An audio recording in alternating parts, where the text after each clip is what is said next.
আসসালামু আলাইকুম।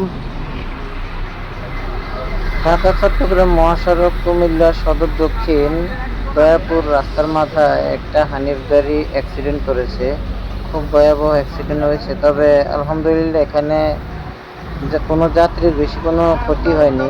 তবে অধিকাংশ যাত্রী আহত হয়েছে, কারোর হাত পা ফুলে গেছে এরকম অবস্থা, কিন্তু গাড়িতে বেশি যাত্রী ছিল না।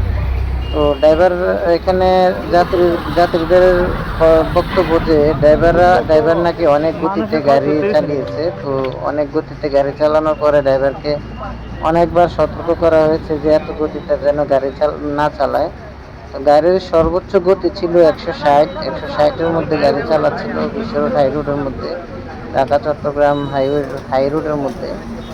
তো এখানে অনেকগুলো গাড়িকে সে নাকি চট্টগ্রাম থেকে আসার সময় ঢাকার উদ্দেশ্যে অনেকগুলো গাড়িকে ওভারটেক করে আসবে।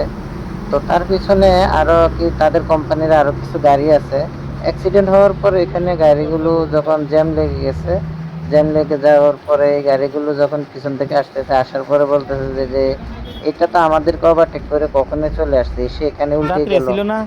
তো আসলে রোডের মধ্যে কোন জন্য করছে এটা? ড্রাইভাররা যখন গাড়ি চালায়, তার মধ্যে আরো মেঘ বৃষ্টি, রাস্তাঘাট ভেজা থাকে। তো এখানে আসলে যাত্রীদের নিরাপত্তার কথা আসলে কিছু কিছু ড্রাইভাররা কোনো চিন্তাই করে না। এতগুলো মানুষের ক্ষতি হলো। এই যে দেখতেছেন একটা হানিফ গাড়ি, এই হানিফ গাড়ির ড্রাইভারে বলেছে যে তাকে নাকি ওভারটেক করে ওখান থেকে চট্টগ্রাম থেকে কখনো চলে আসছে। তো এখানে দেখেন আপনারা, এটা তবে বুয়া নি বুয়া।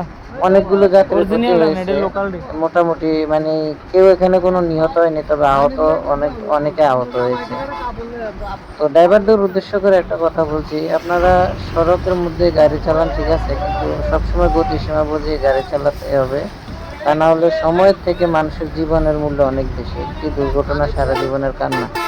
এই যে দেখতেছেন এক গাড়ির যাত্রী আরেক গাড়িতে উঠিয়ে নিচ্ছে, এটাও হানিফ পরিবহন। তো এই হচ্ছে অবস্থা। তো সবাই ভালো থাকবেন, সুস্থ থাকবেন এবং সতর্কতার সঙ্গে গাড়ি চালাবেন, এবং এই ভিডিওটা বেশি বেশি করে শেয়ার করে দেবেন অন্যদের জন্য সতর্কতা জন্য। 2 নম্বরটা আর কি?